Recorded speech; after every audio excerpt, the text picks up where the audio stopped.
তো একজন তরুণী এলেন আমার কাছে, তখন জার্মানিতে ছিলাম। তো প্রোগ্রামের পর তিনি এসে বললেন, উস্তাদ, আমরা কেন নারী নেতৃত্ব নিয়ে কথা বলি না?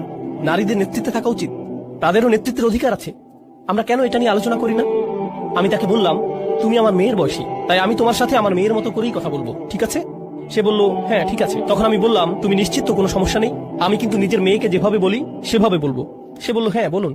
তো আমি বললাম, আচ্ছা, আমি পুরো পৃথিবীতে এমন মহিলাদের চিনি যারা নিজেরা নেতৃত্বে আছেন। আমি $multi-million কোম্পানি চালাই, এমন মহিলাদেরও চিনি। 10,000 কর্মচারী আছে, এমন মহিলাকেও চিনি। এমন মহিলাকেও চিনি যিনি বিশ্বজুড়ে শত হাজার মানুষের খাবারের ব্যবস্থা করেন, হাসপাতাল চালান, এমন মহিলা চিনি। সরকারে আছেন, এমন মহিলাদেরও চিনি। বিশ্বে এমন এমন মহিলাদের আমি চিনি। আর জানো, তাদের সবার মধ্যে কমন বিষয় ঠিকই, তারা কখনোই নেতৃত্ব নিয়ে কথা বলেন না, শুধু কাজ করে যান।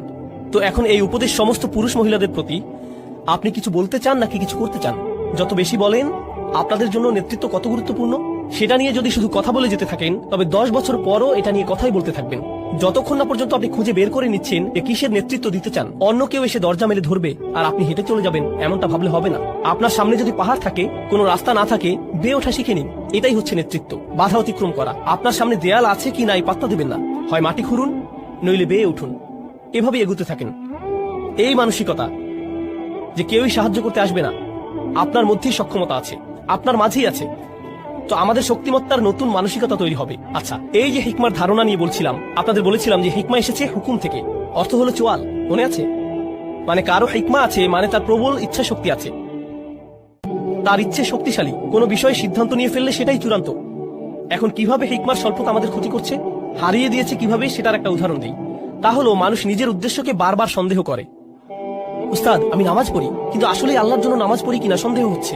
কেন এত সন্দেহ? জানি না আসলে। এই যে আমাদের নিয়তে সমস্যা হতে পারে। আপনাদের নিয়ত এত দুর্বল কেন? আপনাদের নিয়তে কি সমস্যা? এখানে কেন এসেছেন? আসলে আমি তো কিছু শিখতে এসেছি, কিন্তু এখানে এসে আনন্দও পেয়েছি, হেসেছি। এখন আমি কি এখানে কৌতুক উপভোগ করতে এসেছি নাকি আল্লাহর জন্য এসেছি? আমি কি আল্লাহর জন্য হেসেছিলাম নাকি হাসির কৌতুক করেছিলেন? শুধুমাত্র এজন্যই মজা পেয়ে হেসেছি, তাই জানি না নিয়ত নষ্ট হলো নাকি। আরে ভাই চুপ, নিজেকে আর নির্যাতন করবেন না, ইচ্ছে শক্তিটা একটু বাড়ান। কি করছেন সেটা নিয়ে স্পষ্ট আছেন তো? একবার নিজের কাছে স্পষ্ট হলে বারবার সন্দেহ করা বাদ দিন। ইসলামে আমরা এভাবে ওসিডি ডেভেলপ করে ফেলেছি, সারাক্ষণ নিজের নিয়ত বিশুদ্ধ আছে কিনা তা নিয়ে সন্দেহ করি। তাছাড়া শুনে রাখুন, নিয়ত বিশুদ্ধ না হলে সেটা আপনি টের পাবেন, খুব ভালো করেই টের পাবেন। বারবার নিজেকে প্রশ্ন করতে হবে না, নিয়ত ঠিক আছে তো? এমন করা লাগবে না আপনার, নিজেই বুঝে যাবেন, বুঝতে পারবেন কোনো একটা সমস্যা হয়েছে।